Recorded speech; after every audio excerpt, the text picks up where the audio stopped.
अच्छा बेटा, कल जो हम टॉपिक डिस्कस कर रहे थे वो था सोल्युबिलिटी प्रोडक्ट, लास्ट में जो हमने पढ़ा था। मगर कॉमन आइन जो इफेक्ट है, जो उससे पहले हमने पढ़ा था कॉमन आइन इफेक्ट, उसकी जो एप्लीकेशन है उसके अंदर बफर भी आ जाता है। कॉमन आइन इफेक्ट देखो पढ़ा था हमने, उसकी जो एप्लीकेशंस हैं, जैसे हमने पढ़ा था हेस्ला की जो एप्लीकेशन है उसमें बोरन हाइपर साइकिल आ जाता है। बोरन हाइपर साइकिल जो है वो हेस्ला की एप्लीकेशन में आता है। ऐसे ही जो कॉमन आइन इफेक्ट है उसकी जो एप्लीकेशन है, या इसको हम कहते हैं यूज, उसका जो है कॉमन आइन इफेक्ट का, वो है बफर सॉल्यूशन। तो वैसे इसके बाद जो टॉपिक आना था वो था बफर सॉल्यूशन, मगर कल हमने सोल्युबिलिटी प्रोडक्ट को स्टार्ट कर लिया था। ठीक है, तो उसी को हम कंटिन्यू करते हैं बेटा, सोल्युबिलिटी प्रोडक्ट को ही हम कंटिन्यू करते हैं। आगे इसको हम पढ़ लेते हैं सोल्युबिलिटी प्रोडक्ट को, मगर उसके बाद हम पढ़ेंगे कॉमन आइन इफेक्ट को।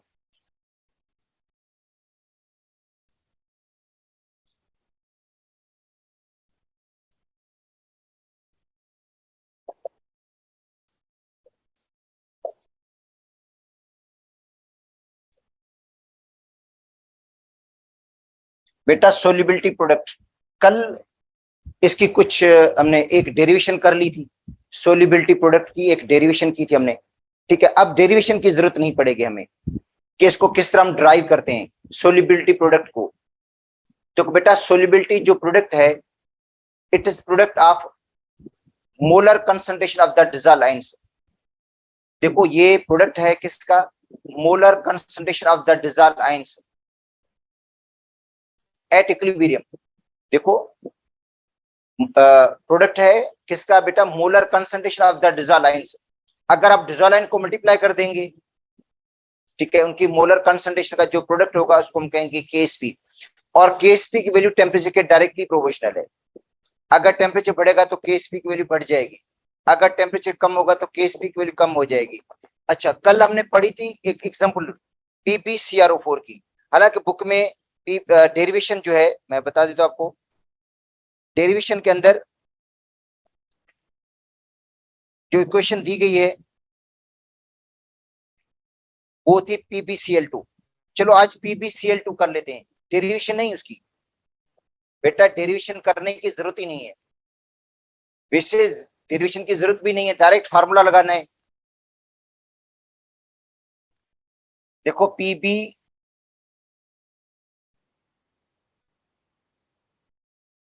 सॉलिड है ये बेटा, PbCl2 ये सॉलिड है। जब इसको हम डिसॉल्व करते हैं तो Pb आयंस बनते हैं,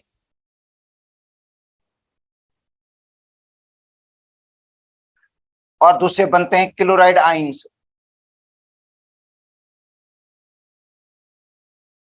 देखो एक Pb आयन बन गए, दूसरे बन गए हैं क्लोराइड आयन, इनको हम कहते हैं डिसॉल्व आयंस।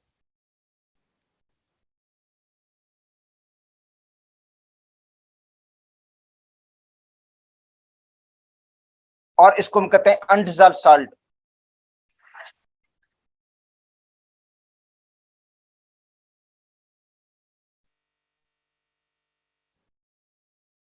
बेटा ये अनडिसॉल्व सॉल्ट है ये। और जो केएसपी होता है, constant of the solubility product, Ksp, और केएसपी बराबर होता है product of the dissolve ions. बेटा जो केएसपी है वो है product of the dissolve ions. उनमें Pb आयन आ जाता है, इनटू क्लोराइड आयन आ जाता है स्क्वायर, क्योंकि क्लोराइड के दो मोल है बेटा, क्लोराइड के मोल दो हैं, ठीक है, और Pb का एक मोल है। तो Pb के ऊपर पावर 1 आएगा और क्लोराइड के ऊपर पावर क्या आएगा, 2 आएगा। तो ये इसकी केएसपी है। अगर आपको कंसंट्रेशन दी जाए PbCl2 की मोल पर डीएम कुड में, तो आप केएसपी निकाल सकते हैं, केएसपी की कैलकुलेशन कर सकते हैं अगर आपको कंसंट्रेशन मिली हुई हो मोल पर डीएम कुड में। अगर ग्राम पर डीएम कुड में तो उसको मोल पर डीएम कुड में कन्वर्ट करना पड़ेगा। बेटा जो कंसंट्रेशन गिवन होती है ज्यादातर हमें गिवन होती है ग्राम पर डी इनपुट में, क्योंकि मोलरिटी का जो फिजिकल यूनिट है वो है ग्राम पर डी इनपुट, ग्राम पर डी इनपुट होता है। देखो इसका जो यूनिट होता है वो ग्राम पर डी इनपुट है, और जो केमिकल इसका यूनिट है वो है मोल पर डी इनपुट। जो हम यूज करते हैं वो मोल पर डी इनपुट यूज करते हैं, क्योंकि ये बेटा मोलर कंसंट्रेशन को जाहिर कर रहा है, ग्राम पर डी इनपुट यूज नहीं होता। अच्छा तो ये हो गया PbCrO4 का। अच्छा उसके बाद एक क्वेश्चन भी दिया गया इसके अंदर,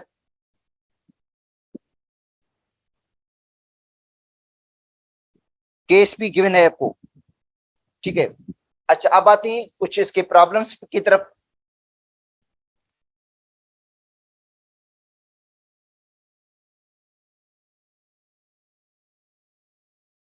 the solubility of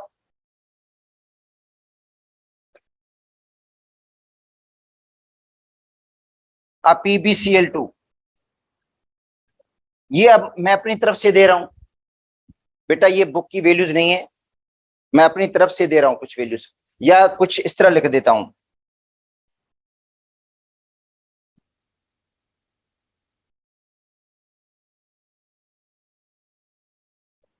AB2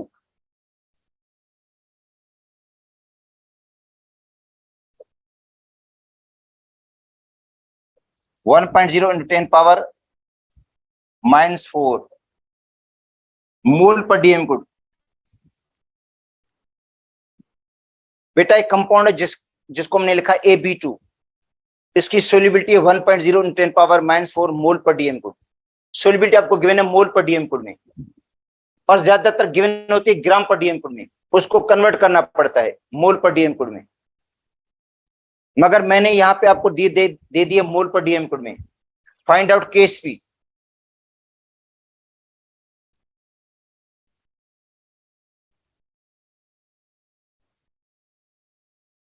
of AB2। अब AB2 की KSP निकालें, तो अब देखो AB2 सॉलिड में है,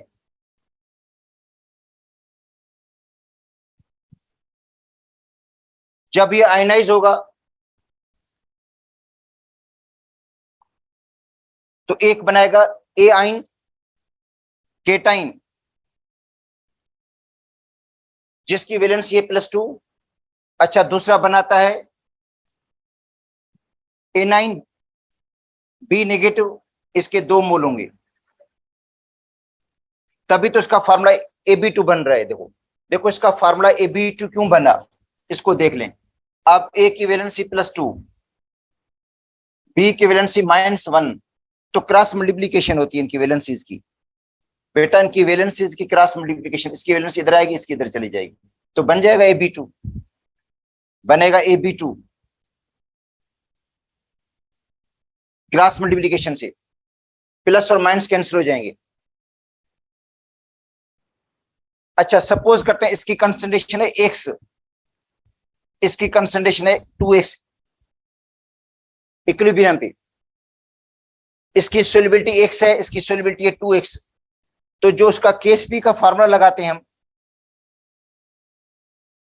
वो ये होता है KSP है product of the dissolved ions, A ions और B नेगेटिव आयंस, इसकी स्क्वायरिंग। ठीक है अब इनकी वैल्यू पुट कर दो।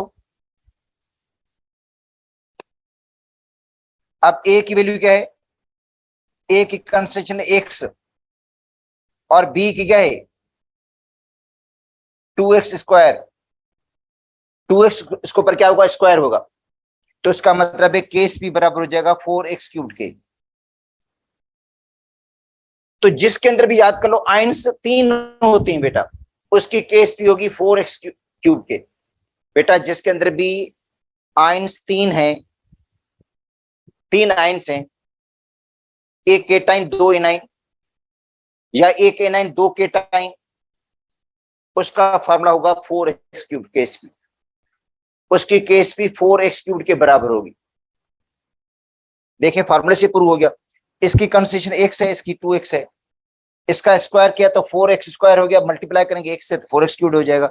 अच्छा 4 और X की वैल्यू आपको गिवन है, देखो ये मोलरिटी X की वैल्यू है 1.0 into 10 पावर -4, मोल पर डीएम कोड, और इसका क्या करना है बेटा, क्यूब करना है। तो 1 का क्यूब 1 ही होता है, उसको 4 से मल्टीप्लाई करेंगे 4 हो जाएगा, इंटू 10 पावर -4, तो उसका जो क्यूब बनता है -4 का बेटा जो क्यूब बनता है वो बनेगा -12। 4 4 4, 4 में 4 ऐड करेंगे 8 होगा, 4 ऐड करेंगे तो 12 हो जाएगा, और मोल पावर 3 हो जाएगा, और डीएम पावर हो जाएगा 9। तो ये इसकी केस भी है। तो PbCl2 की केस भी ऐसे निकलेगी बेटा, PbCl2 की जो केस भी है वो भी इस तरह निकलेगी। चलो आगे देख लेते हैं। तो जिसके अंदर भी आयंस के देखो 3 मोल हों, जिसके अंदर भी आयंस के 3 मोल हों, उसकी केस भी 4x³ के बराबर होगी सबकी। जिसके अंदर भी आयंस के 3 मोल होंगे उन सबकी केस भी 4x³ होगी। एक्स की जो वैल्यू होगी वो होगी मोल पर डीएम कोड में। अगर आपको ग्राम पर डीएम कोड में गिवन है, देखो सोल्युबिलिटी का जो यूनिट होता है, physical unit,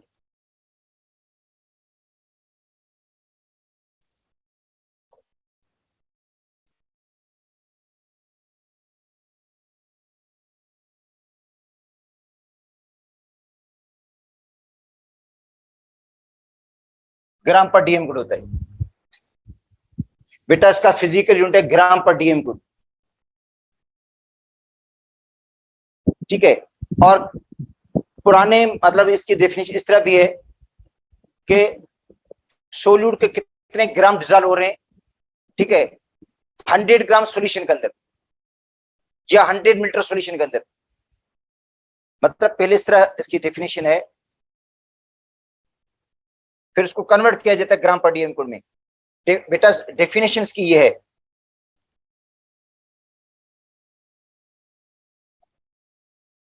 amount of solute in ग्राम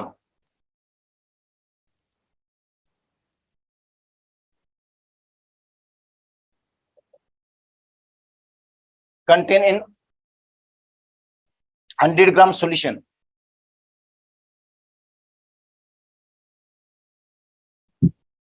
या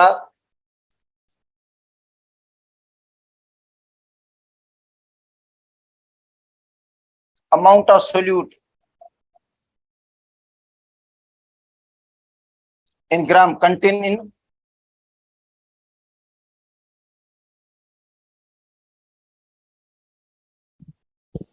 100 मिलीलीटर ऑफ सॉल्यूशन। तो ये फिजिकल यूनिट है बेटा, परसेंटेज वाला है। अच्छा, आपको बताया कि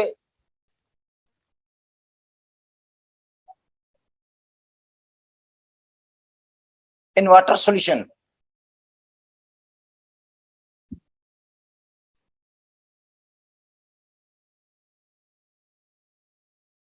डेंसिटी ऑफ वाटर इज 1 ग्राम पर centimetre cube.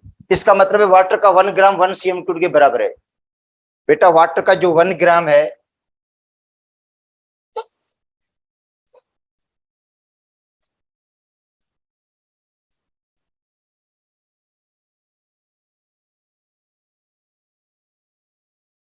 One gram of water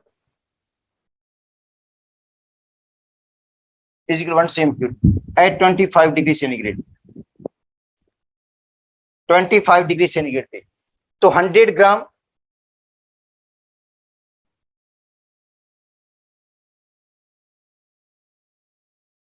बेटा 100 मीटर के बराबर होंगे, ठीक है। तो ये यूनिट यूज ही नहीं होते, जो फिजिकल यूनिट है बेटा ये यूज ही नहीं होते, मसला ये है। इसकी जो डेफिनेशन है वो ये है, amount of solute in gram content in 100 gram of solution, या amount of solute in gram content in 100 millilitre of the solution. तो फिर मिलीलीटर के हम क्या करते हैं, डीएम कोड बना लेते हैं। तो मगर इसका यूनिट किस में लेते हैं, ग्राम पर डीएम कोड के अंदर लेते हैं, मगर ये यूज नहीं होता है। ग्राम पर डीएम कोड को मोल पर डीएम कोड में कन्वर्ट कर देते हैं बेटा। जो इसका फिजिकल यूनिट है ग्राम पर डीएम कोड, उसको मोल पर डीएम कोड में कन्वर्ट कर लेते हैं। तो कन्वर्ट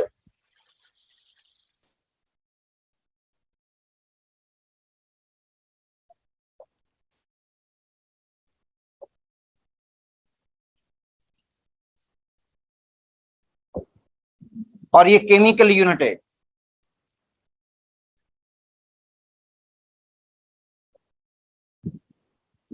और ये फिजिकल यूनिट है।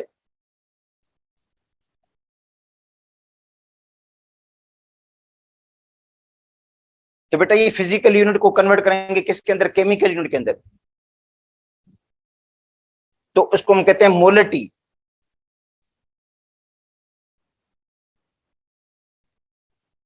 Molar concentration. तो ये है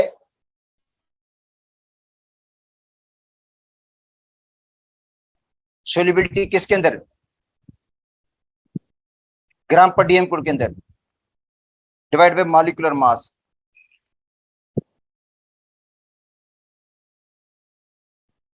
जो बेटा सोल्युबिलिटी ग्राम पर डीएम क्यूब में, इसको डिवाइड कर दो मॉलिक्यूलर मास से।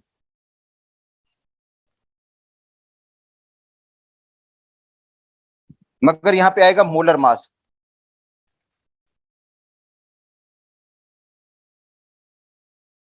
क्योंकि जो मॉलिक्यूलर मास होता है वो एमयू में होता है।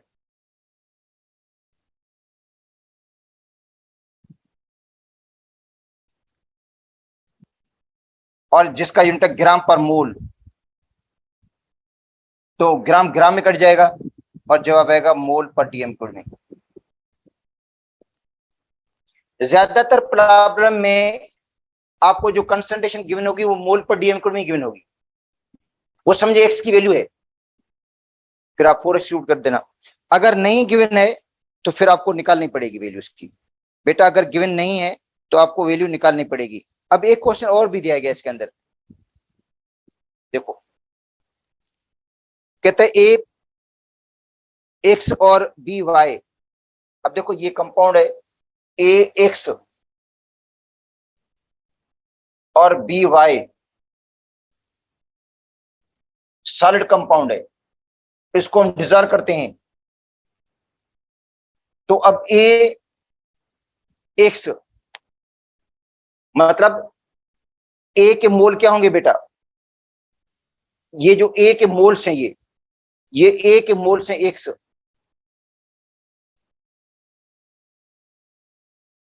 और ए के ऊपर चार्ज क्या है। अब देखो बेटा ए है, ए के ऊपर चार्ज है वाई। मैं आपको बता देता हूं, इधर लिख देता हूं, मैं आपको बता दूं ए के ऊपर जो चार्ज है वो वाई है, और बी के ऊपर जो चार्ज है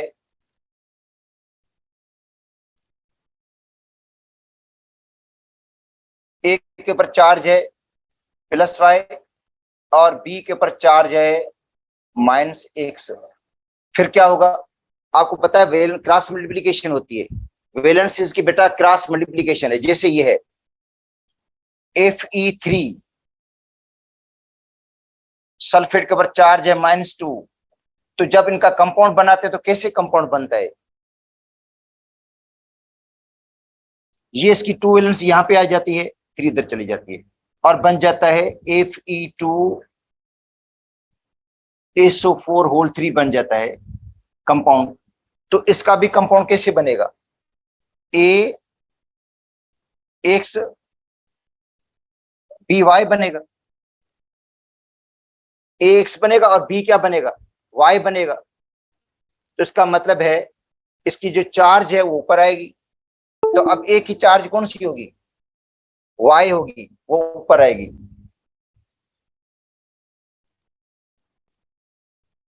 अच्छा, अब जो बी के मोल्स हैं बेटा, बी के मोल कौन से हैं, वाई है, बी के मोल वाई हैं। देखो बी के जो मोल्स हैं वाई हैं, और बी के ऊपर चार्ज कौन सी है, -x है। तो इसकी केस पी कैसे लिखोगे आप लोग,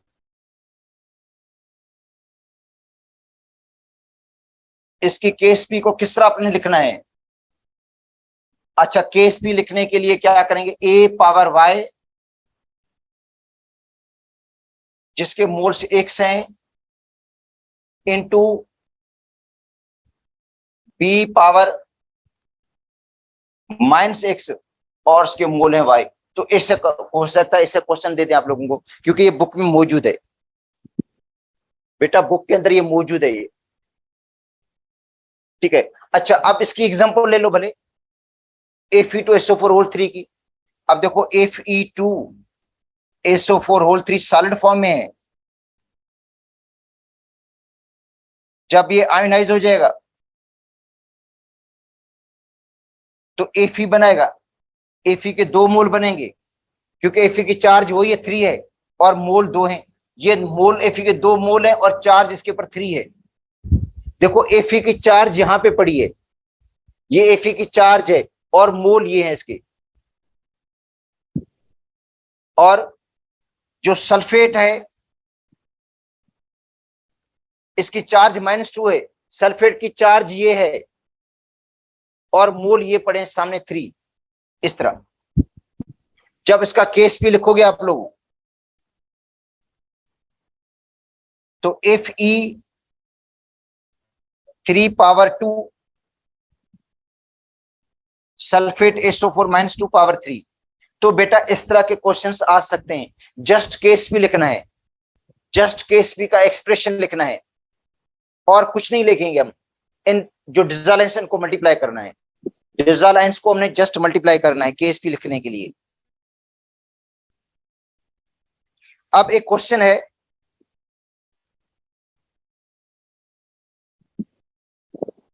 तो बेटा इसकी केस भी इस तरह लिखी जाएगी। तो ये बुक में ही पढ़ा है, देखो ये बुक के अंदर मौजूद है question.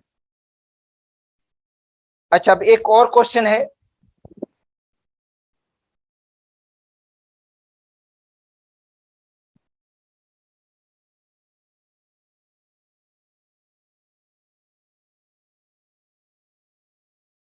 The solubility of PbCrO4।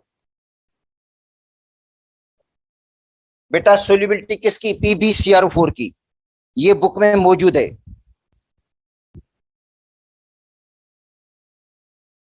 अच्छा बुक में इसकी वैल्यू मौजूद है।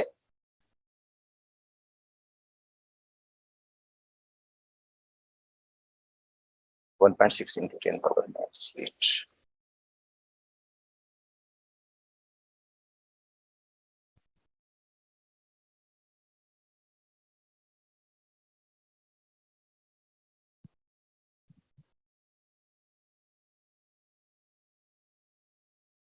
ये 4 × 10⁻,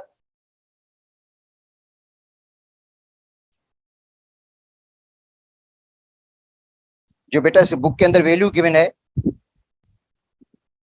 चलो अपनी तरफ से मोल 4 × 10⁻⁵ मोल पर DM गुड, ठीक है। 4 × 10⁻⁵ मोल पर DM गुड, ये सोल्युबिलिटी है किसकी? PbCrO4 की। Find out Ksp।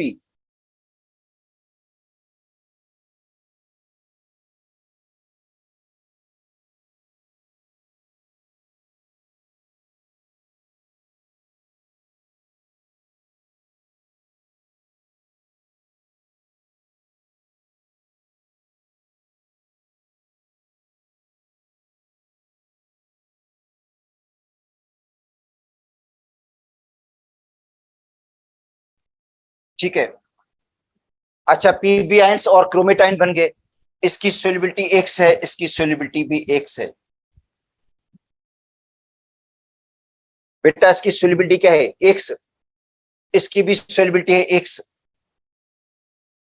ठीक है। अच्छा अब निकालें Ksp, और Ksp बराबर होता है product of the dissolvence. Product of the dissolvence का मतलब है Pb आयंस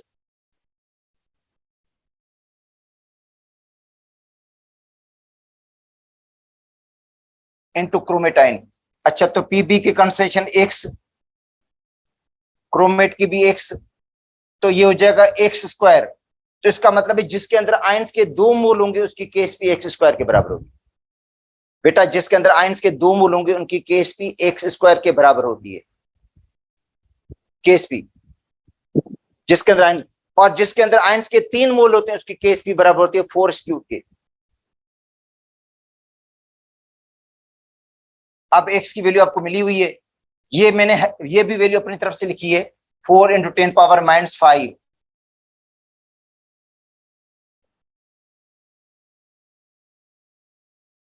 बेटा 4 × 10⁻⁵ अपनी तरफ से दिए वैल्यू, अब इसका स्क्वायर कर दें तो हो जाएगा 16 × 10⁻⁻10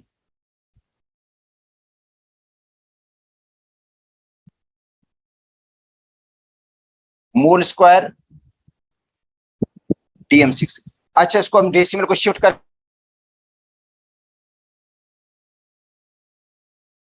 हैं, इसको हम डेसिमल की शिफ्टिंग कर दें तो हो जाएगा 1.6 × 10⁻, क्या हो जाएगा -9।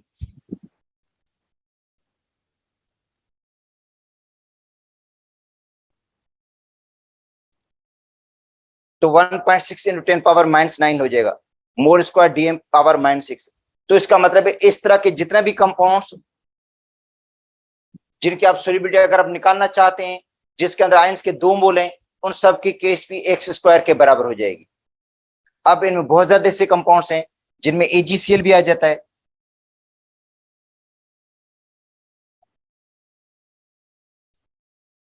Ag आयन बन गया, दूसरा Cl आयन बन गया, इनको कहते हैं डिसॉल्व आयंस।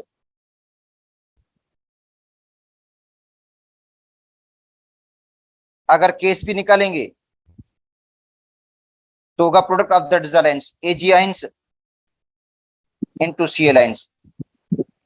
Ag की कंसेंट्रेशन x, Cl की भी x, क्या हो जाएगा x² हो जाएगा।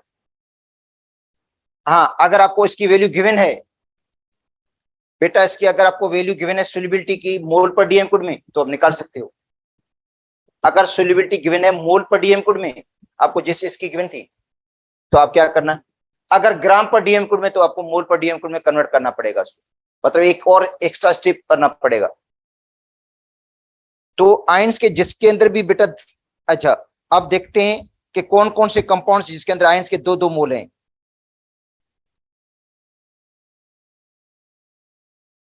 तो बहुत ज्यादा कंपाउंड्स ऐसे हैं जिनके अंदर आयंस के 2-2 मोल हैं, इन सब की Ksp x² होगी।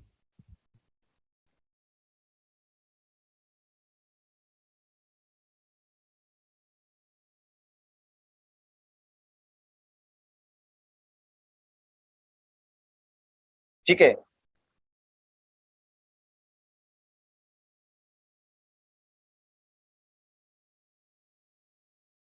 और ये फार्मूला किसके लिए बेटा, जिसके अंदर आयंस के 2 मोल हों। अच्छा, ये फार्मूला लगेगा AgBr के लिए, अप्लाई कर सकते हो। AgBr के लिए अप्लाई हो जाएगा, AgCl के लिए, AgI के लिए अप्लाई हो जाएगा, और इसके अलावा BaSO4 के लिए अप्लाई कर सकते हो आप फार्मूला, बेरियम सल्फेट, क्योंकि बेरियम सल्फेट जो है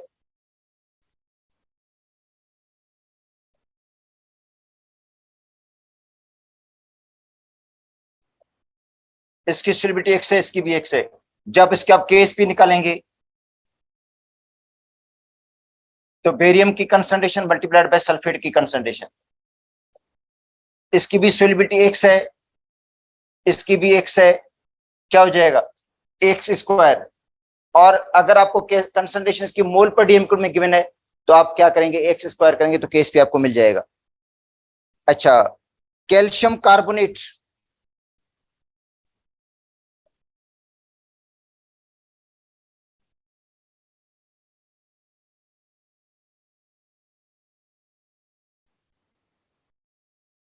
इसकी सोल्युबिलिटी x, इसकी भी x, तो इसकी भी Ksp क्या हो जाएगा,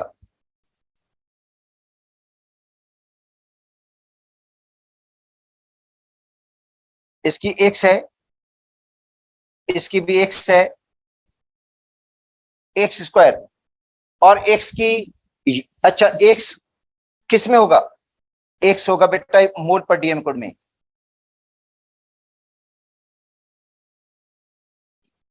x क्या होगा, मोल पर डीएम कोड में वैल्यू होगी सोल्युबिलिटी की, सोल्युबिलिटी होगी मोल पर डीएम कोड में। अगर ग्राम पर डीएम कोड में, तो उसको मोल पर डीएम कोड में कन्वर्ट करना पड़ेगा, उसके बाद यूज करेंगे आप लोग। अच्छा, इसके अलावा और किसके लिए अप्लाई कर सकते हैं इसको, कॉपर सल्फाइड के लिए,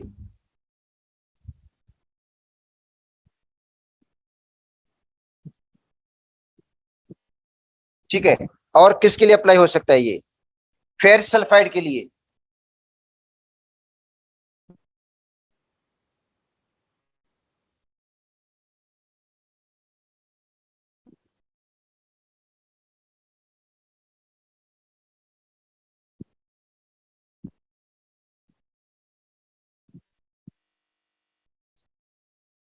PbSO4 के लिए,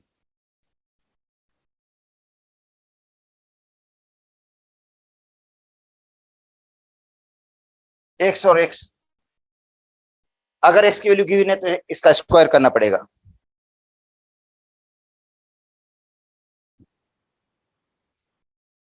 MgCO3 के लिए,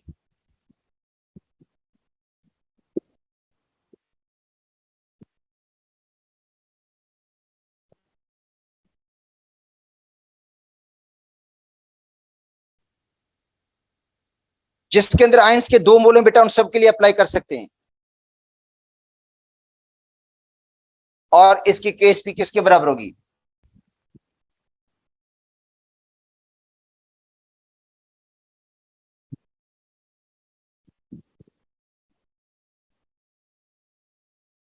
अगर आपको KSP की वैल्यू गिवन हो उनकी और सोलिबिलिटी निकालना हो तो भी निकाल सकते हैं। बेटा KSP की वैल्यू गिवन है, ठीक है,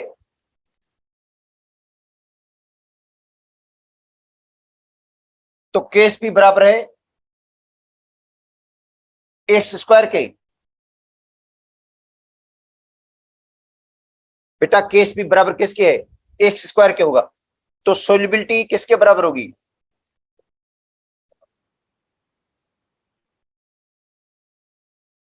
अंडर रेडिकल KSP। देखो दो चीजें हो सकती हैं, आपको सोलिबिलिटी में मिली हुई है तो आप KSP निकालेंगे और KSP बराबर है एक्स स्क्वायर के। अगर आपको सोलिबिलिटी में मालूम करनी एक्स तो रेडिकल निकालेंगे, KSP का रेडिकल निकाल देंगे। देखो इसके अंदर एक प्रॉब्लम है, इधर से मैं करवा देता हूं आपको मैं।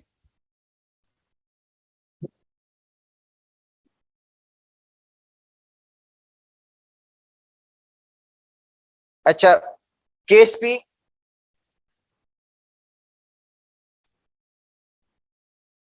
of barium sulfate is 1.0 into 10 power minus 10 mole square DM power minus 6। बेटा ये KSP आपको गिवन है, ये KSP की वैल्यू गिवन है। अगर आपको कहा जाता है इसकी सोलिबिलिटी निकालें, फाइंड आउट सोलिबिलिटी,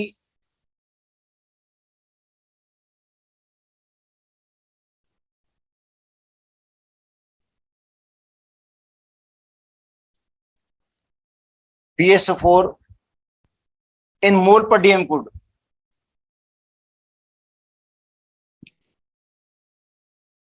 देखो पहले जितने प्रॉब्लम थे उसमें सोलिबिलिटी गिवन थी, KSP निकाल रहे थे। अब KSP गिवन है, KSP की वैल्यू गिवन है, सोलिबिलिटी निकालनी है। तो देखो BaSO4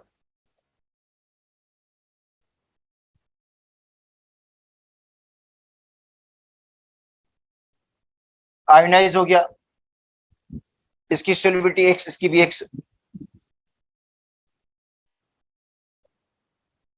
तो KSP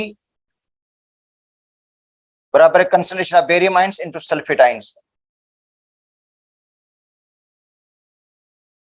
इसकी कंसंट्रेशन एक्स है, इसकी भी एक्स है, और KSP की वैल्यू कितनी गिवन है? 1.0 इंटू 10 पावर माइनस 10, ये बराबर है एक्स स्क्वायर के। तो एक्स की वैल्यू क्या हो जाएगी? अंडर रेडिकल KSP, या 1.0 इंटू 10 पावर माइनस 10 का अंडर रूट निकाल दें। इनका यूनिट है mole square DM power minus 6। बेटा KSP का रूट निकालना पड़ेगा, तो क्या बन जाएगा?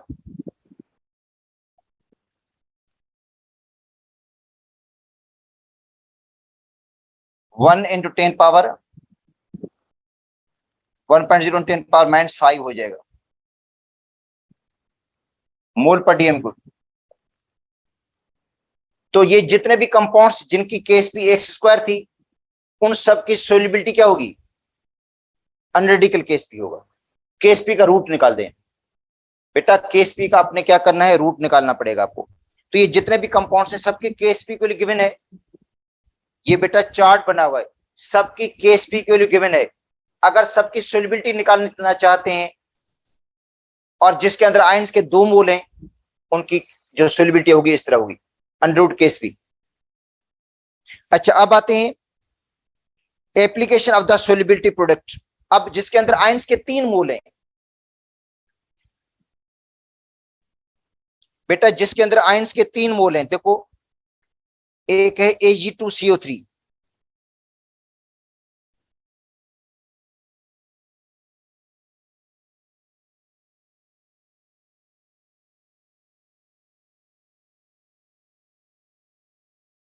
Ag के 2 मोल बन रहे हैं, कार्बोनेट का 1 मोल बन रहा है, इसकी सोल्युबिलिटी 2x होगी, इसकी होगी x। तो केएसपी बराबर होगा Ag आयन का स्क्वायर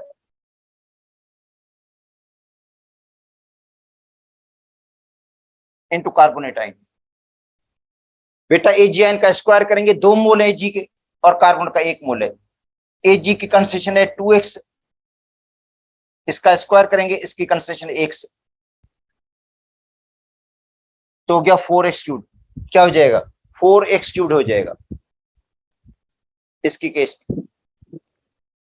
अगर आपकी सोल्युबिलिटी निकालना चाहें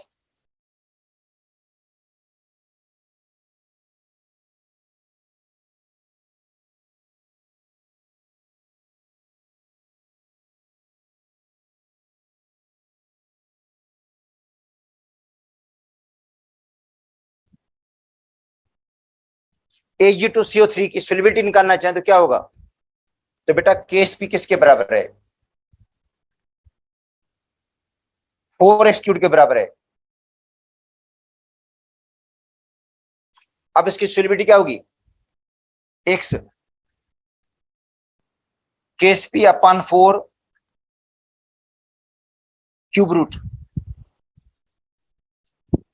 बेटा केएसपी को डिवाइड करेंगे 4 से और क्यूब रूट निकालेंगे, या इसको हम ऐसे लिखेंगे केएसपी अपॉन 4 और पावर 1/3।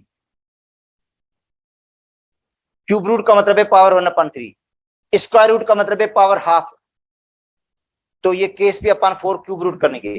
बेटा केएसपी अपॉन 4 क्या करेंगे, हम इसका क्यूब रूट निकालेंगे केएसपी अपॉन 4 का, तो आपको सोल्युबिलिटी मिल जाएगी। अगर आपको केएसपी निकालना है तो 4x³ करना पड़ेगा। हाँ, अब ऐसे कंपाउंड जो भी होंगे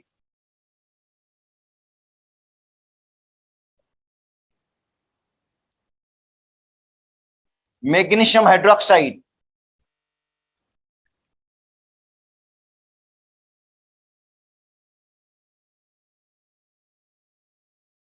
केएसपी इसकी सोल्युबिलिटी x है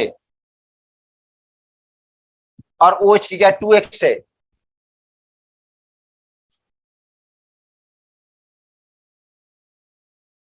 अब क्या करेंगे हम, मैग्नीशियम आइंस इंटू OH आइन स्क्वायर। देखो बेटा मैग्नीशियम आइंस और OH आइन, इसका क्या करेंगे हम, स्क्वायर कर देना। अच्छा अब इसकी कंसंट्रेशन किसके बराबर है, मैग्नीशियम की x, और इसकी किसके बराबर है 2x, स्क्वायर कर दें इसका, तो क्या हो जाएगा केएसपी 4x³। तो इसका मतलब है मैग्नीशियम हाइड्रोक्साइड की केएसपी निकालेंगे तो 4x³ होगा। अच्छा फाइंड आउट सोल्युबिलिटी,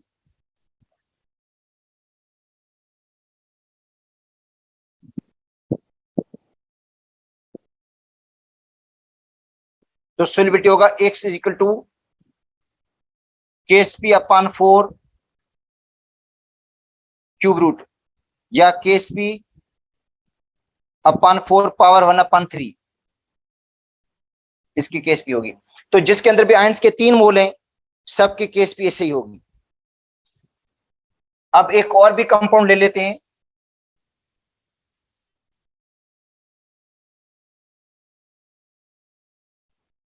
बेटा एक कंपाउंड और लेते हैं इसके अंदर, जिसके अंदर आयंस की, कैल्शियम फ्लोराइड।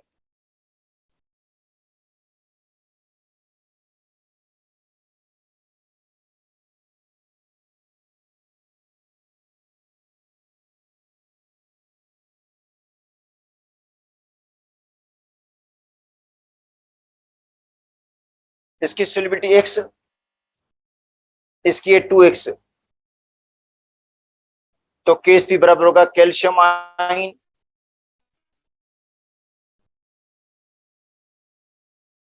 और फ्लोराइड आयन का स्क्वायर।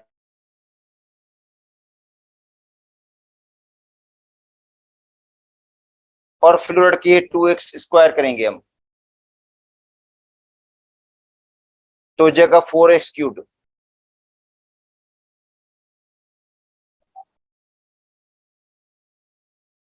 हाँ अच्छा, और किसके हैं, सिर्फ अब फार्मूले लिख देता हूं, जिसकी Ksp, अच्छा PbI2,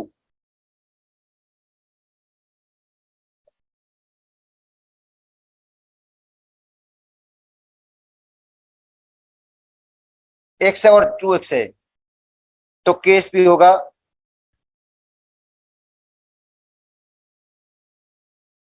Pb ions into iodide ions, square करेंगे,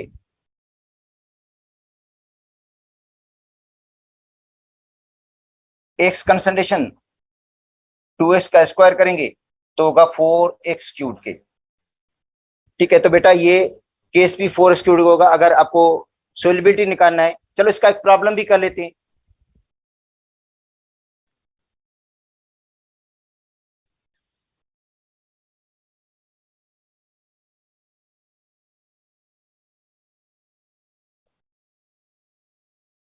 अच्छा, Ksp of magnesium hydroxide,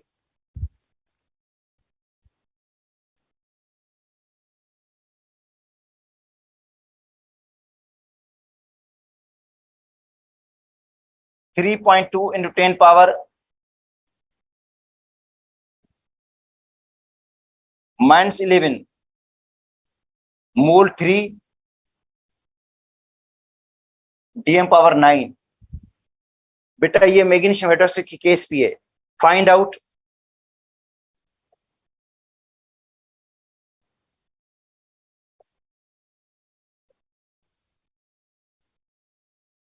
it's solubility. अब इसकी सोल्युबिलिटी क्या होगी,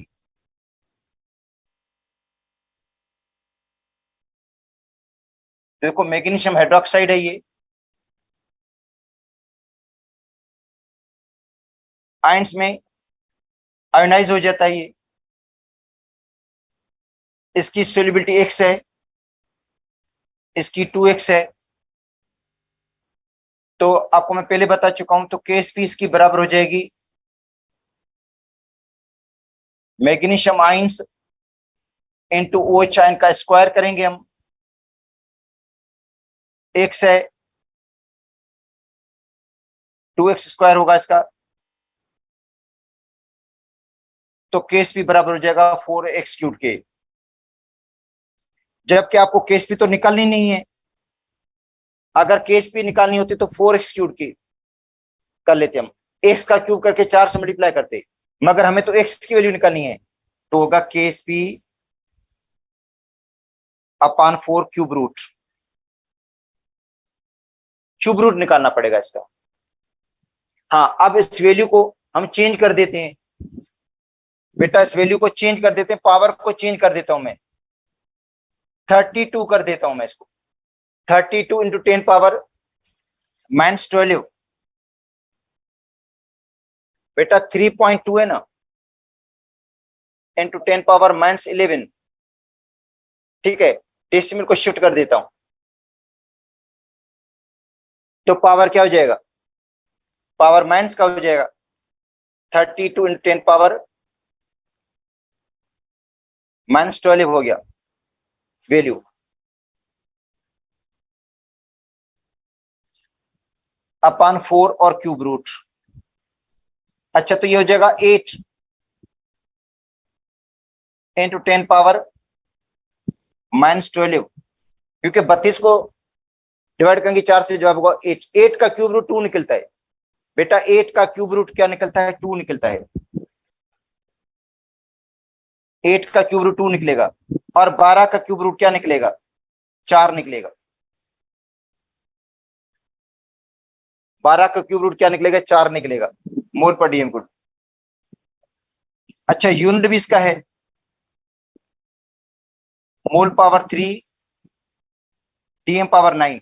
मोल का भी क्यूब रूट निकलेगा, मोल के ऊपर पावर 3 है तो 1 पावर आएगा, डीएम के ऊपर पावर -9 है तो 3 पावर आएगा।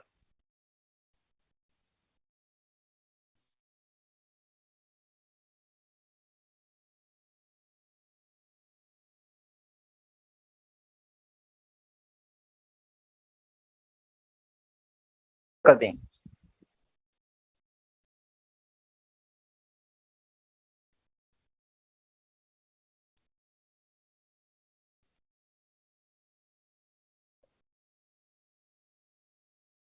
सोल्यूबिलिटी ऑफ पी,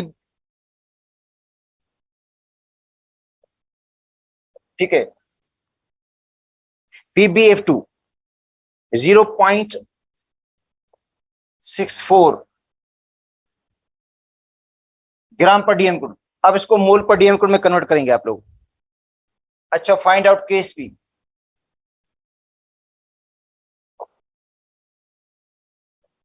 अब निकालें इसकी KSP।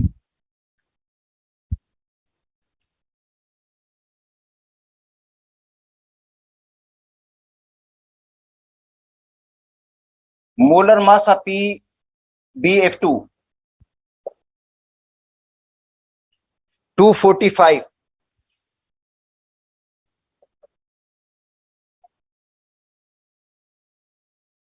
ग्राम पर मोल। अच्छा, अब एक कन्वर्ट,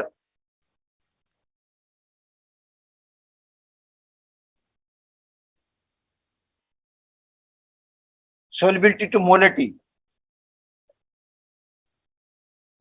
है, दोनों सोल्युबिलिटी के यूनिट्स हैं, मगर ग्राम डीएम कुड को कन्वर्ट करेंगे मोल पर डीएम कुड में। बेटा दोनों सोल्युबिलिटी के ही है, वो सोल्युबिलिटी ग्राम पर डीएम कुड में अब आए मोल पर डीएम कुड के अंदर, तो इसलिए कहते हैं ग्राम पर डीएम कुड को मोल पर डीएम कुड में कन्वर्ट कर देते हैं हम। ठीक है बेटा, ग्राम पर डीएम कुड को किस में कन्वर्ट कर देते हैं? मोल पर डीएम कुड में।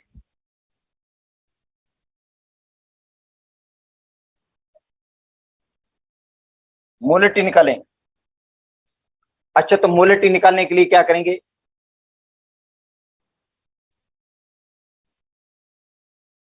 सोल्युबिलिटी को डिवाइड करेंगे मॉलिक्यूलर मास से।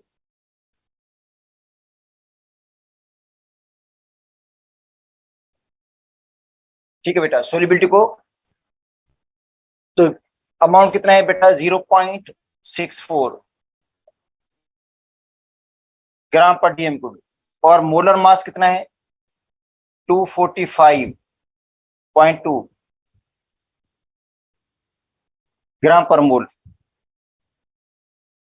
ग्राम ग्राम में कैंसिल हो जाएगा, और जवाब आएगा मोल पर डीएम कुड में। तो जवाब जो आ रहा है इसका मोल पर डीएम कुड में वो है 2.6 इंटू 10 पावर -3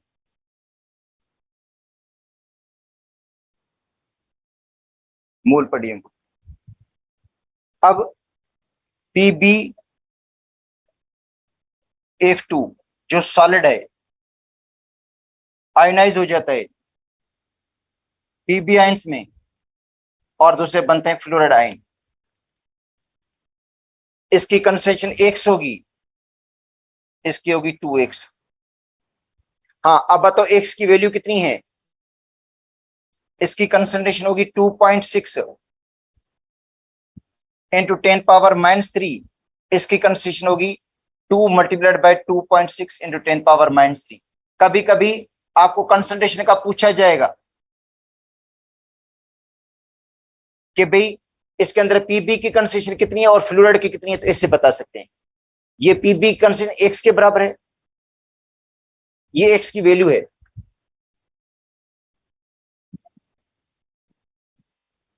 और फ्लोराइड की क्या होगी 2 × 2.6 × 10⁻³ अगर आपको अलग अलग कभी आयंस का पूछा जाए कि भाई इसके अंदर पीबी आयन की कंसंट्रेशन कितनी है, फ्लोराइड की कंसंट्रेशन कितनी है, ठीक है, तो ये एक्स है और ये 2x है, इसका मतलब फ्लोराइड डबल होंगे। हाँ, अगर आप इसकी केस भी निकालना चाहें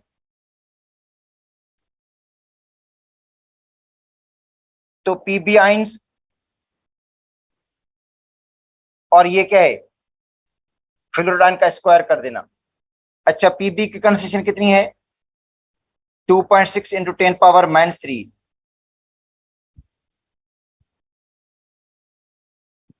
और फ्लोराइड की कंसंट्रेशन कितनी है 2 × 2.6 ×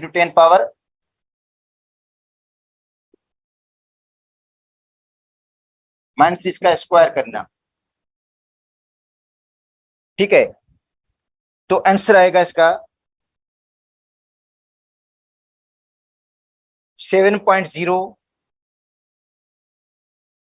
× 10⁻⁻8 मोल पावर 3 Dm⁻9।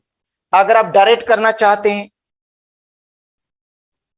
आप डायरेक्ट करना चाहते हैं तो इस तरह भी हो सकता है, ये 4 और x की वैल्यू क्या है 2.6 × 10⁻³ मोल पर Dm⁻, इसका क्यूब करना, 2.6 × 10⁻³ का क्यूब करके 4 से मल्टीप्लाई करेंगे तो भी जवाब यही आ जाएगा, आपको मिलेगा कितना जवाब मिलेगा, जवाब मिलेगा 7.0 × 10⁻⁻8। तो ये बुक का ही जवाब है, कैलकुलेशन मैंने अपनी तरफ से नहीं किया मगर बुक का ही जवाब है, सही होगा, ठीक है, नहीं तो आप कैलकुलेट खुद कर लेना।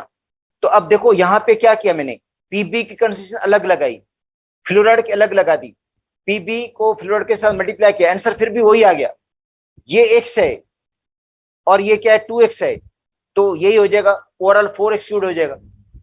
बेटा ये कंसंट्रेशन x है, ये क्या है 2x है, 2x का स्क्वायर करेंगे मल्टीप्लाई करेंगे x से 4x क्यूब हो जाएगा, तो डायरेक्ट मैंने कर दिया, ये 4 और x की वैल्यू ये है, इसका क्यूब कर दिया तो डायरेक्ट कंसंट्रेशन आपको मिल गई, जवाब वही है, दोनों मेथड से करेंगे जवाब वही आ जाएगा। मगर इसमें ये फायदा है, तो इसमें पीबी कंसंट्रेशन को हमने अलग लिखा, फ्लोराइड की कंसंट्रेशन को हमने अलग लिखा है, ये पता चल जाएगा कि ये पीबी की कंसंट्रेशन है, ये फ्लोराइड की कंसंट्रेशन है, ठीक है, ये अलग अलग हो गए। अगर आपको पूछा जाए तो अब आते हैं determination of solubility from Ksp, वही हमने अभी तो करके आए हैं बेटा, इसकी प्रॉब्लम तो अभी हमने किए हैं।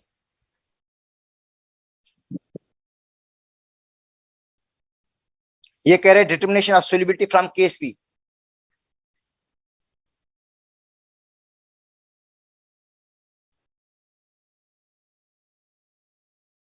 Determination of solubility from Ksp, ये हम अभी प्रॉब्लम करके हैं मगर बुक के अंदर है, ठीक है, आपको बता देता हूं वैसे। तो इसके अंदर आपको देखना पड़ेगा केटाइन और एनाइन के मोल्स, बेटा केटाइन और एनाइन के मोल्स को रेशियो निकालना पड़ेगा, ठीक है, अभी हमने देखा था, आपको बताया था कि जिसके अंदर आयंस के 3 मोल होते हैं उसके लिए केस भी होता है 4 स्क्यूड, जिसके अंदर आयंस के 2 मोल होते हैं, एक केटाइन का मोल एक एनाइन का मोल, तो उसकी जो केस भी होगी, इधर देखो, चलो आपको एक बता देता हूं, MgCO3 जैसे,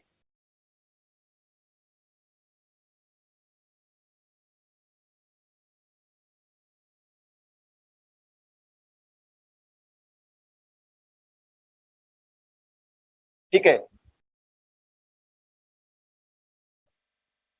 1 mole of cation, 1 mole of anion,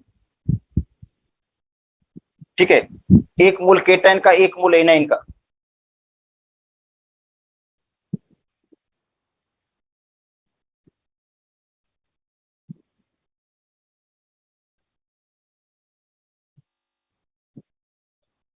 अच्छा, टोटल मोल ऑफ आइंस,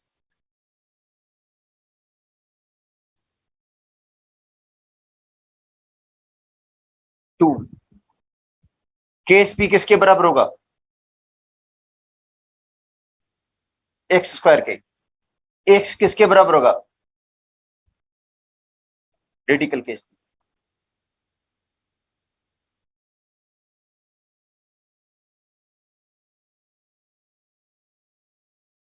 अच्छा, अब आते हैं दूसरे कंपाउंड पे, calcium hydroxide.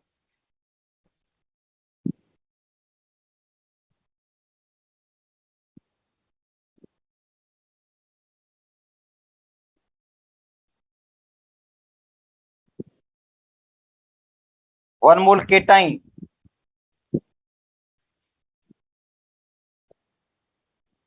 To moles of anion, total मोल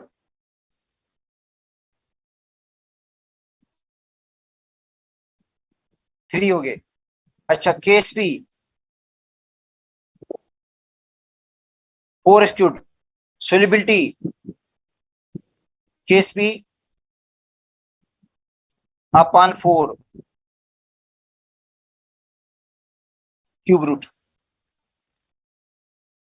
तो इसका मतलब ये आपको दिया गया है कि टोटल आयंस के मोल कितने हैं, केटाइन और एनाइन का रेशियो बता रहे हैं कि केटाइन के मोल कितने हैं, एनाइन के मोल कितने हैं, और केएसपी का फार्मूला मैंने आपको बता दिया।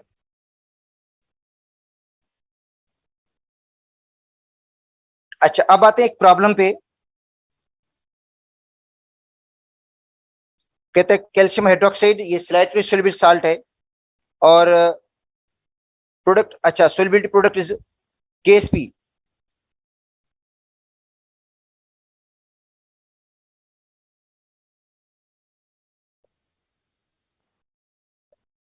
तो Ksp of calcium hydroxide 6.5 into 10 power -6 मोल पर डीएम कुड में है। बेटा ये इसकी केएसपी है। फाइंड आउट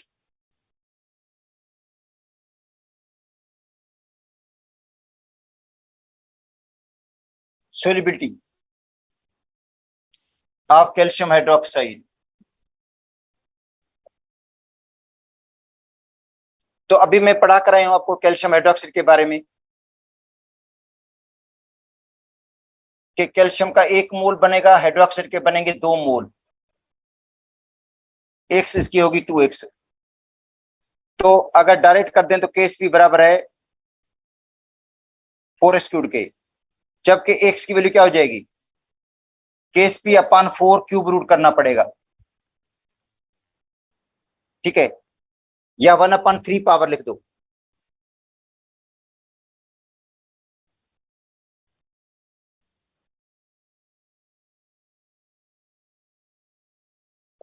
तो केएसपी की कितनी वैल्यू है, 6.5 इंटू 10 पावर -6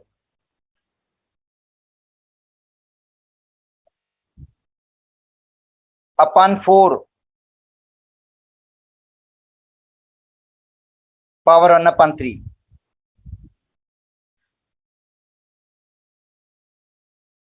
तो ये इसकी वैल्यू बता देता है कि इसका आंसर आता है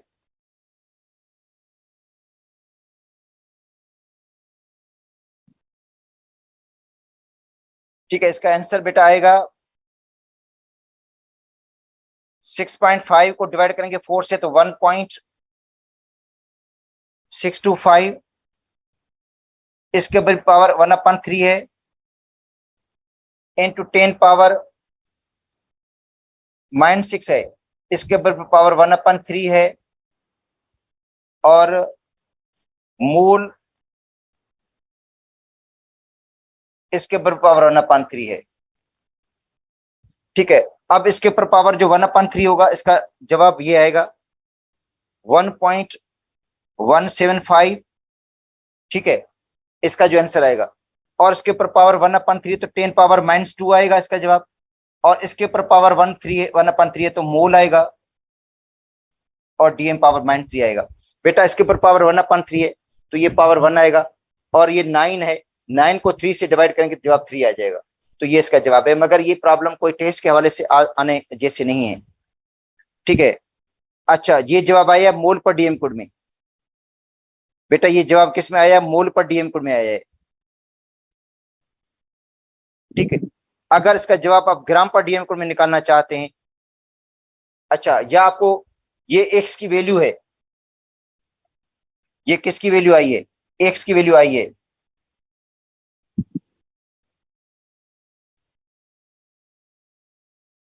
ठीक है। आप चाहते हैं कि इसके अंदर सुन लो, कैल्शियम की कंसंट्रेशन कितनी है? तो बेटा कैल्शियमाइंस एक्स के बराबर है, का मतलब है 1.175 इंटू 10⁻⁻²। एम का मतलब मोलर कंसंट्रेशन। और OH आयन की कंसंट्रेशन कितनी है? वो है 2x। 2x से मुराद है 2 मल्टीप्लाइड बाय 1.175 इंटू 10⁻⁻²m। तो इसका मतलब ये एक्स की वैल्यू है, तो कैल्शियम की कंसंट्रेशन एक्स के बराबर है। ये कैल्शियम की कंसंट्रेशन होगी, OH की कंसंट्रेशन डबल हो जाएगी। अगर आपको कंसंट्रेशन पूछे कि भाई इसके अंदर कैल्शियम की कंसंट्रेशन कितनी है, तो वो देखो बेटा एक्स के बराबर है, ये एक्स की वैल्यू मिल गई आपको। OH की कंसंट्रेशन क्या है? 2x है, तो उसको 2 से मल्टीप्लाई कर दिया, कैल्शियम की कंसंट्रेशन और OH की कंसंट्रेशन। तो इस पे और उसके बाद है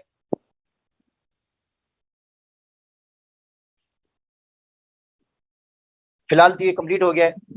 अब आगे आते हैं, इसको एप्लीकेशंस पढ़ेंगे इसके बाद हम।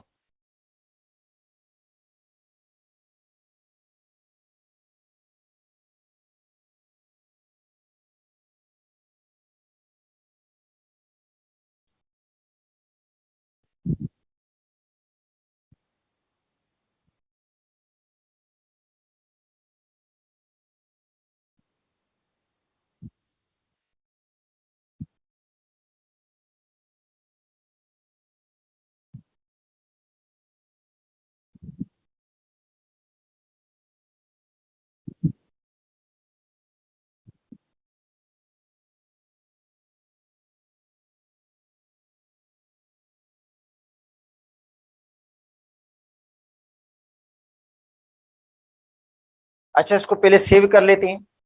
10 पेजेस हो गए अब।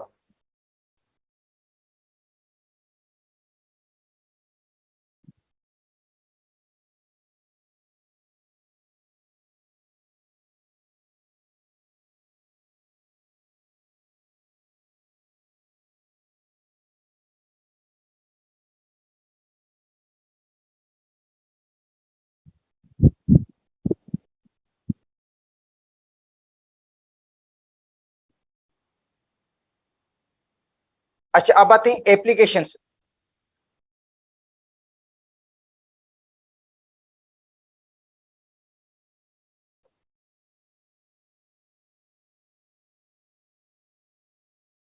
अब केएसपी। अच्छा, केएसपी की वैल्यू से आपको ये पता चलेगा कि किस सॉल्यूशन के अंदर प्रेसिपिटेशन बनेगी, किसके अंदर नहीं बनेगी।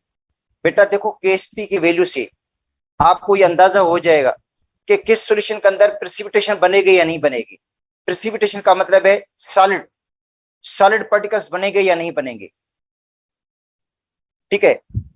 केएसपी की वैल्यू से हमें ये पता चल जाएगा कि नॉन आयोनिक कंसंट्रेशन से, आयोनिक कंसंट्रेशन नॉन है, वो प्रेसिपिटेट बनाएगा या नहीं बनाएगा। 3 कंडीशंस हैं। अगर आयनिक प्रोडक्ट केएसपी से लार्जर हो जाए, अगर आयनिक प्रोडक्ट केएसपी से लार्जर हो जाए तो सॉल्यूशन इज सुपर सैचुरेटेड। तो आते हैं पहले सॉल्यूशन। ठीक है, सॉल्यूशन पे नंबर 3 कंडीशंस हैं बेटा इसकी। Ionic product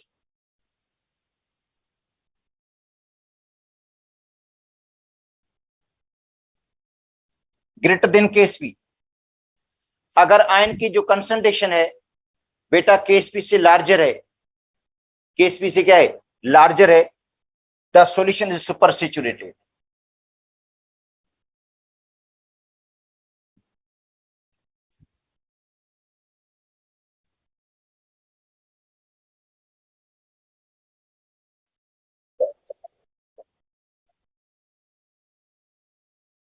and excess solute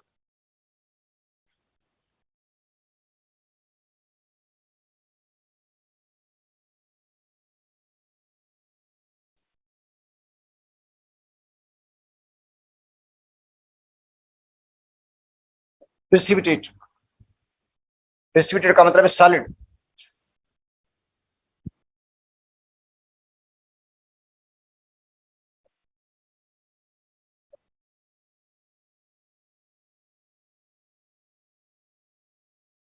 insoluble solid particles.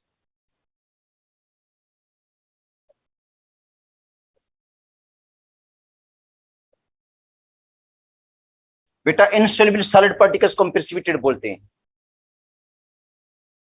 ये प्रेसिपिटेट लिखा है बेटा, इनसोल्युबल सॉलिड पार्टिकल का मतलब है प्रेसिपिटेट।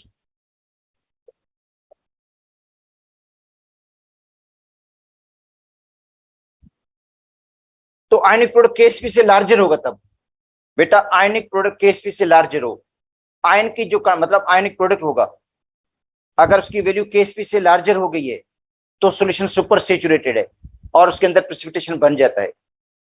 नंबर 2,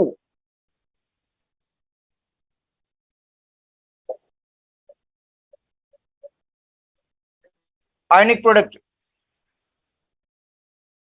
केएसपी से कम है, the solution is unsaturated.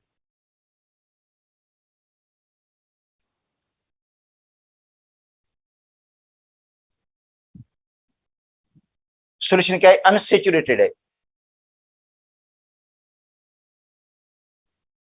And more amount of solute can go into solution. ज्यादा सोल्यूट उसमें हल होने की गुंजाइश है, ज्यादा सोल्यूट उसके अंदर हल होने की गुंजाइश है।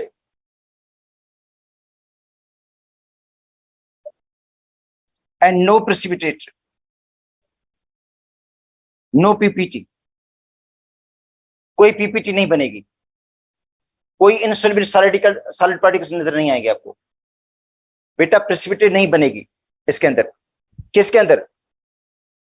अनसैचुरेटेड के अंदर, अनसैचुरेटेड के अंदर, क्योंकि आयनिक प्रोडक्ट केएसपी से कम है, सोल्यूट की मिकदार भी कम है, मजीद उसके अंदर सोल्यूट डिसॉल्व हो सकता है। अगर आयनिक प्रोडक्ट केएसपी के बराबर है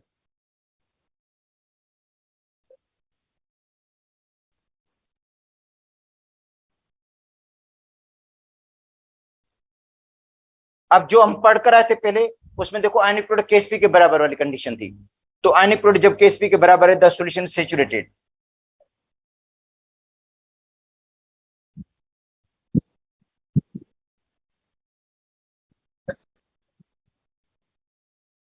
सॉल्यूशन बेटा सैचुरेटेड है, सॉल्यूशन क्या है? सैचुरेटेड है।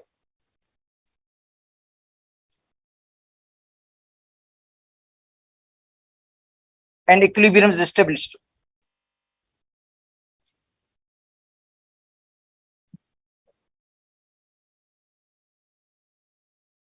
between dissolved ions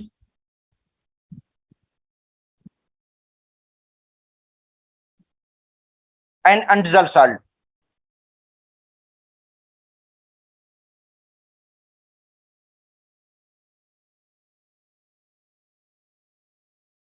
अच्छा ये समझे कि यहां से ये ऐसी पॉइंट है जहां से प्रेसिपिटेशन बनना शुरू हो जाती है।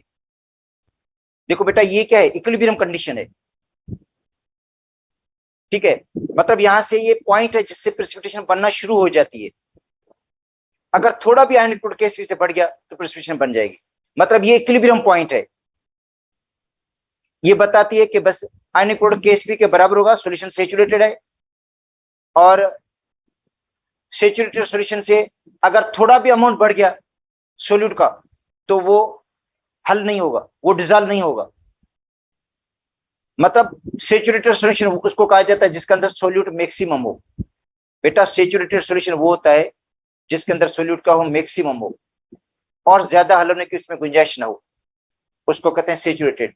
अगर आप ज्यादा हल करेंगे हीट देकर तो वो बन जाएगा सुपर सैचुरेटेड, और सुपर सैचुरेटेड में क्रिस्टल्स बन जाते हैं, जब हम कूलिंग करते हैं, देखो बेटा सुपर सेचुरेटेड में क्रिस्टल्स बनते हैं जब हम कूलिंग करते हैं सुपर सेचुरेटेड की।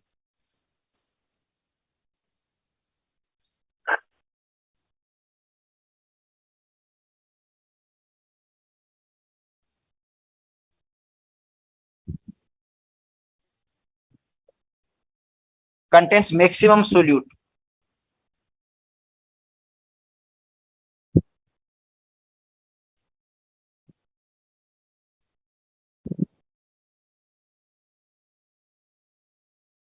इसके अंदर मैक्सिमम सोल्यूट होगा। अगर उससे भी थोड़ा हल ज्यादा करेंगे तो सुपर सेचुरेटेड बनेगा और फिर उसके अंदर क्रिस्टल्स बनेंगे।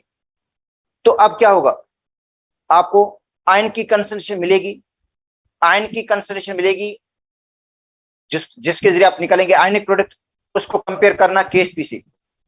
अगर आयनिक प्रोडक्ट की वैल्यू केएसपी से लार्जर हो जाए, अगर आयनिक प्रोडक्ट की वैल्यू केएसपी से लार्जर हो जाए तो समझे प्रेसिपिटेशन बन जाएगी, सॉल्यूशन के अंदर सॉलिड पार्टिकल्स बन जाएंगे।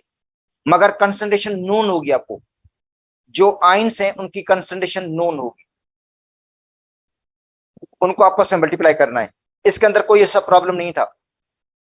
सिंध की बुक में ये है प्रॉब्लम्स कि किसके अंदर प्रेसिपिटेशन बनेगी या नहीं बनेगी, कि भाई AgNO3 AgNO3 और NaCl उनको आपस में मिला दें तो AgCl प्रेसिपिटेट बनाएगा या नहीं बनाएगा।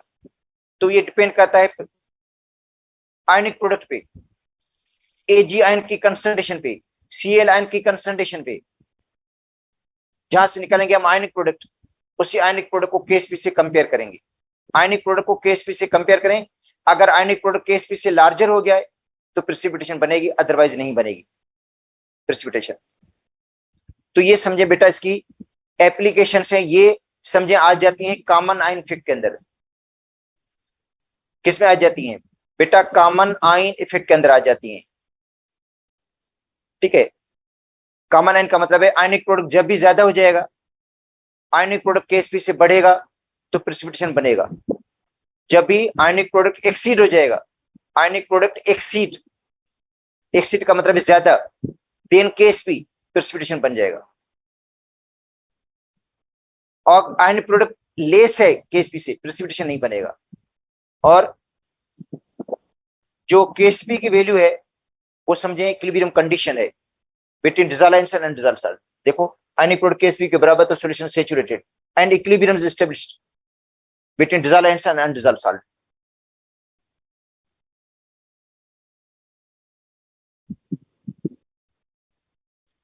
हाँ, अब ऐसे कंपाउंड्स हम लेते हैं जिसके अंदर बेटा आयंस के 4 मोल होते हैं। कल आपको आयंस के 3 मोल तक पढ़ाए थे मैंने, अब आयंस के 4 मोल वाले भी करवा देता हूं आपको, जस्ट एक्सप्रेशन। देखो फेरिक हाइड्रोक्साइड है,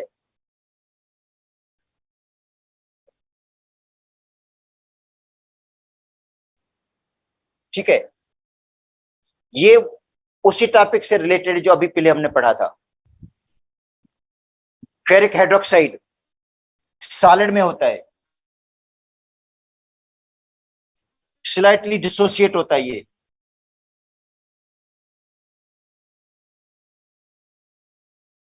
Fe का 1 मोल बनेगा और हाइड्रोक्साइड के 3 मोल बनते हैं।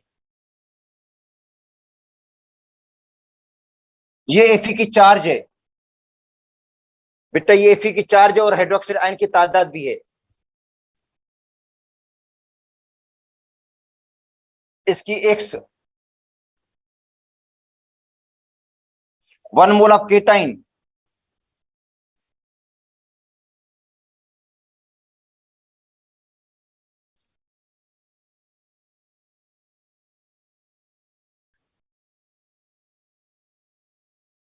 And 3 mole of anion. 1 mole cation का एनाइन के 3 मोल, टोटल मोल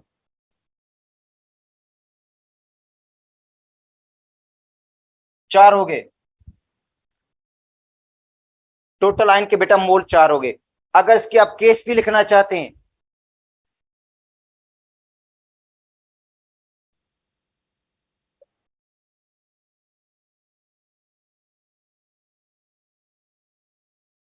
अगर इसकी आप केस भी लिखना चाहते हैं, आप लिखना चाहते हैं इसकी केस भी क्या होगी, तो फिर का इनको मल्टीप्लाई करेंगे हाइड्रोक्साइड के साथ क्यूब। अब Fe की कंसंट्रेशन आपको पता है X के बराबर है, और हाइड्रोक्साइड की कंसंट्रेशन है 3x, और क्यूब करेंगे इसका। अच्छा, तो 3x का बेटा क्यूब क्या होगा, 3 मल्टीप्लाइड बाय 3 9, मल्टीप्लाइड बाय 3 का मतलब है 27, और x के पावर 3 और ये 4, तो 27x पावर 4। तो इसके अगर केस भी निकालेंगे तो आपको x की अगर वैल्यू मिली हुई है, x की वैल्यू होती है मोल पर डीएम लिक्विड में, x की वैल्यू किसके अंदर होती है,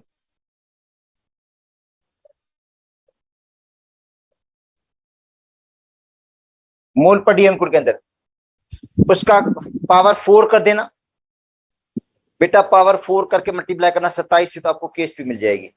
या Fe की जो कंसंट्रेशन x है, ठीक है, वो रखना, और जो OH की कंसंट्रेशन है वो 3x है, x को 3 से मल्टीप्लाई करना, इसका मतलब है OH 3 गुना ज्यादा बनते हैं Fe से, जो OH की कंसंट्रेशन है Fe से 3 गुना ज्यादा है। देखो Fe से 3 गुना इसकी कंसंट्रेशन ज्यादा है,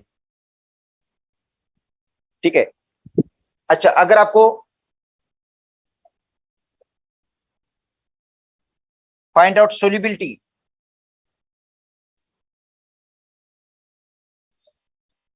अगर आप इसकी सोल्यूबिलिटी निकालना चाहते हैं तो क्या करेंगे हम, x इज इक्वल टू, देखो तो केस भी बराबर है 27x पावर 4 के, तो x की वैल्यू क्या हो जाएगी, केस पी अपान 27 और पावर 1/4, पावर क्या होगा इसका 1/4 होगा, या इसको हम ऐसे भी लिख सकते हैं 4th रूट केस पी अपान 27, तो केस पी अपान 27 4th रूट निकालना पड़ेगा, पावर 1/4 करना पड़ेगा। तो ये थे बेटा इसके प्रॉब्लम्स इससे रिलेटेड। और बाकी एक टॉपिक आपका रहता है, वो लाजमी आज तो हो नहीं पाएगा, और अब ये होगा कि आपकी 2 दिन की लीव है, ठीक है, मोहर्रम की छुट्टियां होंगी, और 10 तारीख को आपका टेस्ट है, और 11 तारीख से हम स्टार्ट करेंगे, वो है कॉमन आइन इफेक्ट, वो 1 दिन का है, कॉमन आइन इफेक्ट। अच्छा, उसके बाद चैप्टर 7 स्टार्ट, चैप्टर जो है वो इलेक्ट्रोकेमिस्ट्री का जो चैप्टर है, वो आखिरी चैप्टर है इसका, इलेक्ट्रोकेमिस्ट्री का, जिसमें ऑक्सीडेशन रिडक्शन है, ऑक्सीडेशन नंबर निकालना है, इलेक्ट्रोड पोटेंशियल है, ठीक है। 2-3 टॉपिक, 4-5 टॉपिक इसके हैं, कोशिश करेंगे जल्दी हो जाए, मगर फिर भी हम कोशिश करते हैं आप लोगों को अच्छी तरह से समझाएं।